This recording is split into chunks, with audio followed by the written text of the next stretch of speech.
بسم اللہ الرحمن الرحیم۔ تمام سامعین کو ہدایت اسلامک ٹیچنگ چینل پر خوش آمدید کہتا ہوں۔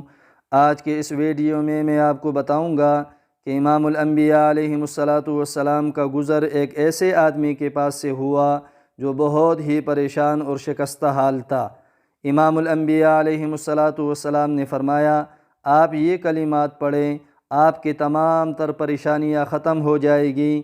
سامعین محترم، حضرت ابو ہریرہ رضی اللہ تعالی عنہ فرماتے ہیں کہ ایک روز میں امام الانبیاء علیہم السلام کے ساتھ باہر نکلا، اس طرح کہ میرا ہاتھ امام الانبیاء علیہم السلام کے ہاتھ میں تھا۔ امام الانبیاء علیہم السلام کا گزر ایک ایسے آدمی پر ہوا جو بہت ہی شکستہ حال اور پریشان تھا۔ سامعین محترم، امام الانبیاء علیہم السلام نے پوچھا کہ تمہارا یہ حال کیسے ہو گیا؟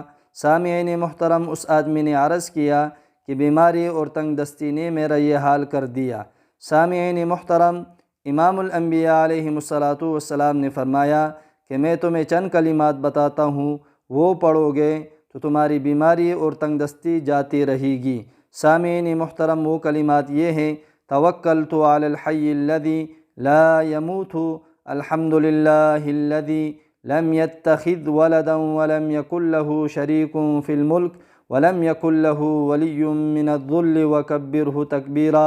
میں اس زندہ ہستی پر بھروسہ کرتا ہوں جس پر کبھی موت طاری نہیں ہوگی۔ تمام خوبیاں اسی اللہ کے لیے ہیں جو نہ اولاد رکھتا ہے اور نہ کوئی اس کا سلطنت میں شریک ہے، اور نہ کمزوری کی وجہ سے اس کا کوئی مددگار ہے۔ اس کی خوب بڑائیاں بیان کیجیے۔ سامعین محترم، اس کے کچھ عرصہ کے بعد امام الانبیاء علیہم السلام اس طرف تشریف لے گئے تو اس کو اچھے حال میں پایا۔ سامعین محترم، امام الانبیاء علیہم السلام نے خوشی کا اظہار فرمایا۔ اس نے عرض کیا کہ جب سے آپ نے مجھے یہ کلمات بتلائے ہیں، میں پابندی کے ساتھ ان کلمات کو پڑھتا ہوں۔ بحوالہ معارف القرآن، جلد نمبر 5، صفحہ نمبر 531۔